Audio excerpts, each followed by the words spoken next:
So may mga trespassing. Trespassing na tupa.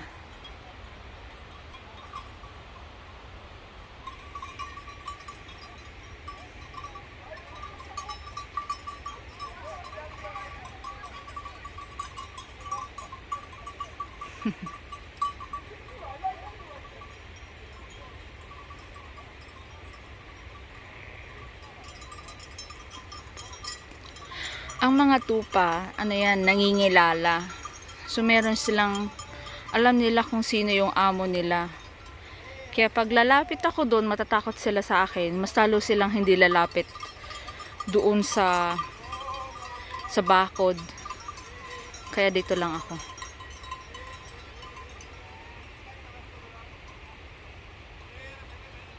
May dalawa pa. Kasi yung sa amin, green ang Thai. Skalegyaga vek, papa. Skalegyaga. Ja. Så var ikke meny. Yeah. Dalawa pa. Men bare flytt deg nå, eller? Liam, pass deg der. Pass deg der. Det skal in der. Du må ikke stå der og stenge for meg. Det skal ni der, deg. So papapasukin natin tong dalawa. Kasi hindi ito sa atin. Son. Very good. Musta nga Yara? Musta nga no?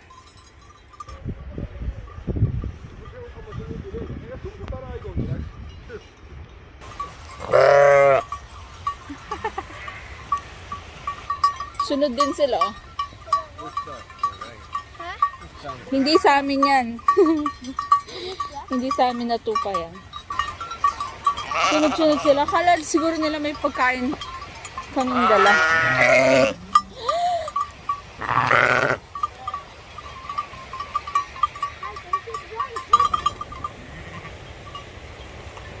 Shoo! Shoo! Balik! Balik! Shoo! Shoo! Shoo! Shoo! Hindi kayo kasama. Shoo! Shoo! Shoo! Shoo! Shoo! Shoo! Shoo! Balik! Balik! Balik! Balik! Balik kayo dyan. Shoo! Shoo! Shoo! Shoo! Hindi sila pwedeng sumama. Kasi punta tayo sa kabila. Good.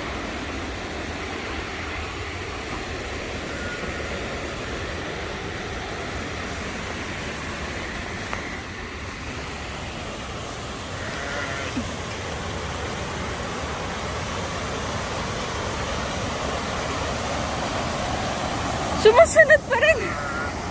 Shoo! Shoo! Shoo! Shoo! Shoo! Shoo! Shoo! Shoo!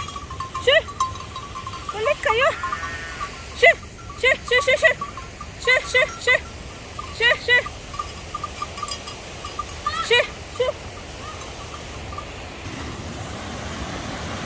Ay nako. Kapagod to mga tupa. Ja, kom jag ska stänga göra då. Ja. Okej.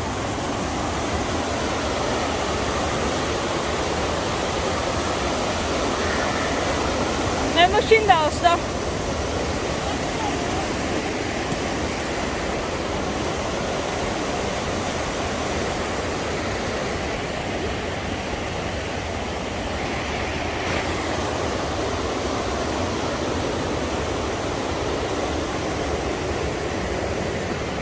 First time ko lang dumaan dito.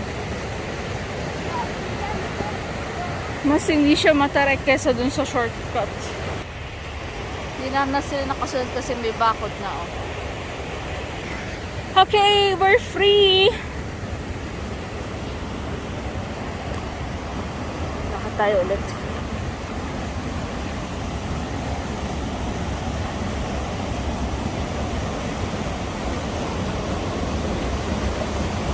So dito may bridge.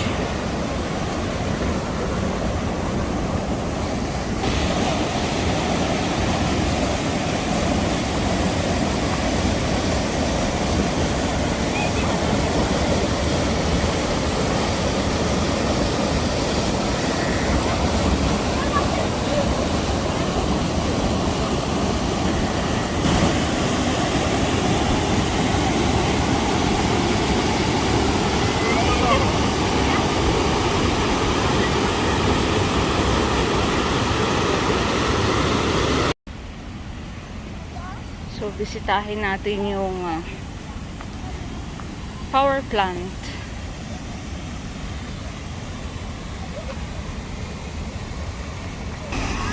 So ito yung hydro power plant dito sa Bukid. Dami yung tubig ngayon.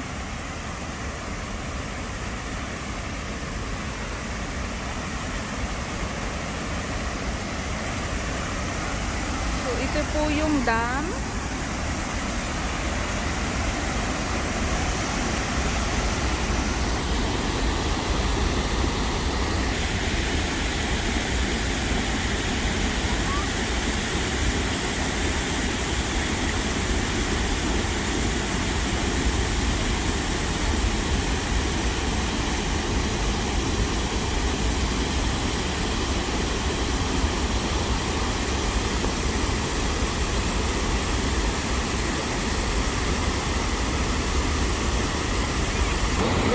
May isda daw. Tingnan natin. Yun, nakita nyo? Ayun siya. Yun. Yun ang isda. Uy, ang laki. Texture, ah. Ang laki ng isda. Uy, may mafis ka. Mangisda tayo dito.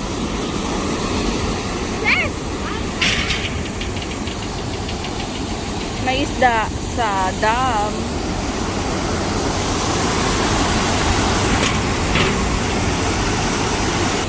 Diba guys, ang linaw ng tubig galing yan sa bundok. Sobrang linis. Ang galing, oh, may isda. Sobrang linis.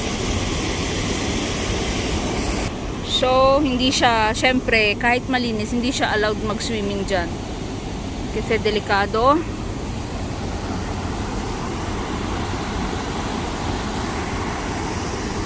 Pupunta kami doon sa kubo na yon, bagong gawa or bagong renovate.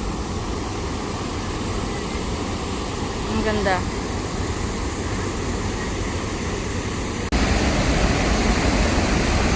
So, yun yung bridge papunta dun sa kubo. Or hita, sabi nila. Or stolen. Ano pa bang tawag nila?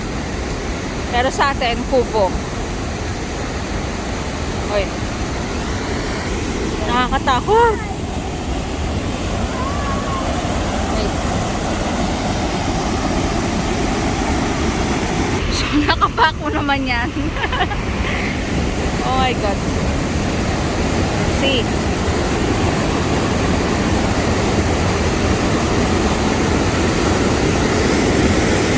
Lakas ng current ng water.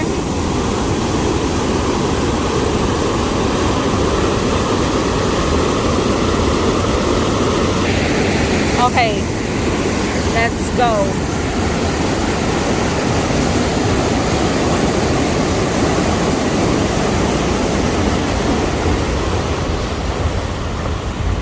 Woohoo!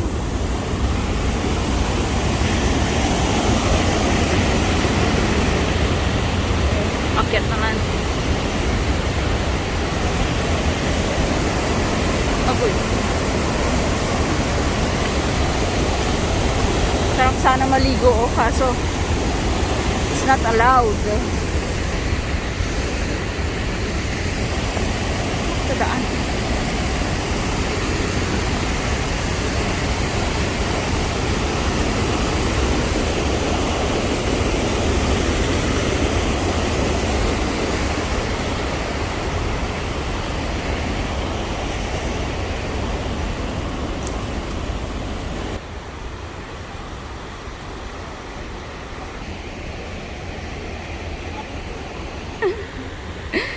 So, man-made siya, syempre.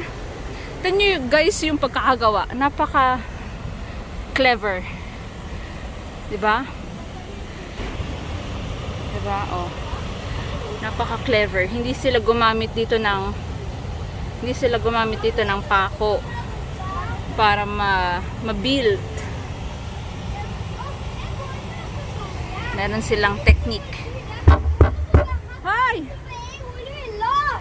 Ayun o, ito yung pinakapakaw niya. Kahoy din. Tingnan natin sa loob. Oh, goy! Vad var detta Lucia? Vad söker du?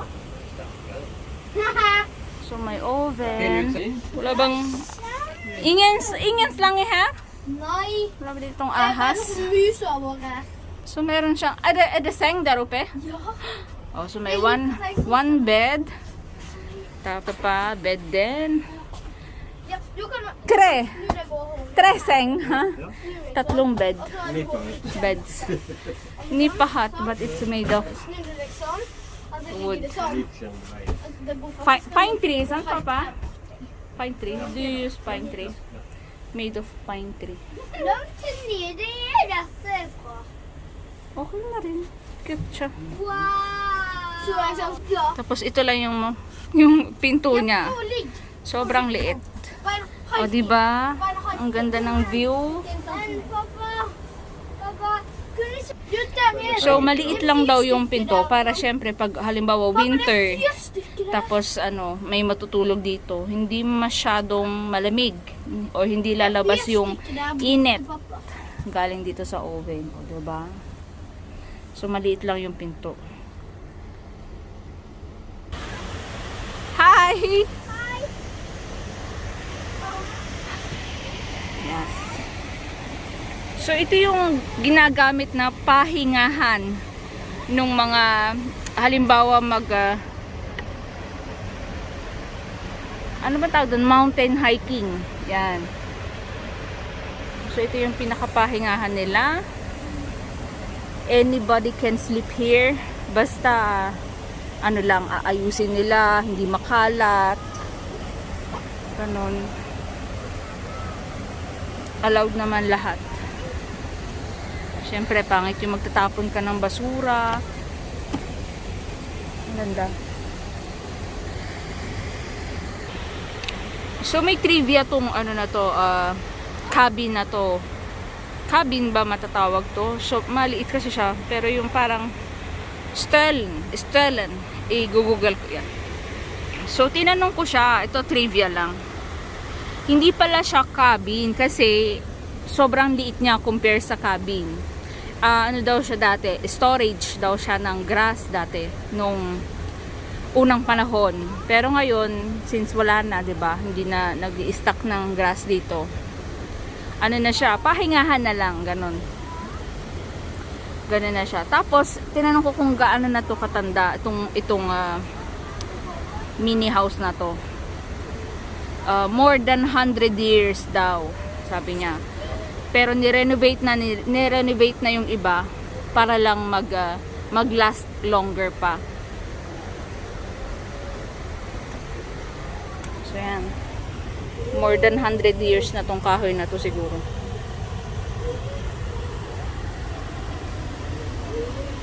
Tapos ayan, bago na to. Yung ibang foundation, yung pinaka foundation, ano pa rin, matanda pa rin. Tapos pinalitan na ng bago.